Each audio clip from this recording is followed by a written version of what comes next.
అయ్యా నీ చేత నేను ఇప్పటికే చాలా హింసింపబడ్డాను, నన్ను నీ తోక నుంచి విడిపించు, నీకేం కావాలో అడుగని అడిగాడు.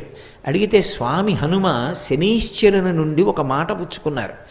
ఎవరు నాకు పరమ భక్తులై ఉంటారో అటువంటి వారి జోలికి నువ్వు వెళ్ళకూడదు. శ్రీచక్రం ఒకవేళ జాతకంలో శనీశ్వరుని యొక్క ప్రభావం చాలా విశేషంగా ఉండేటటువంటి వారు కూడా హనుమ యొక్క అనుగ్రహానికి నోచుకున్న వారైతే అటువంటి వారందరికీ కూడా శనీశ్వర గ్రహం యొక్క ప్రభావం విశేషంగా ఉండేటటువంటి అవకాశం ఉండదు.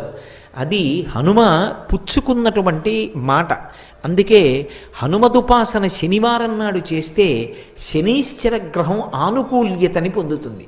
పొంది బాధించడం అనేటటువంటిది ఉండదు.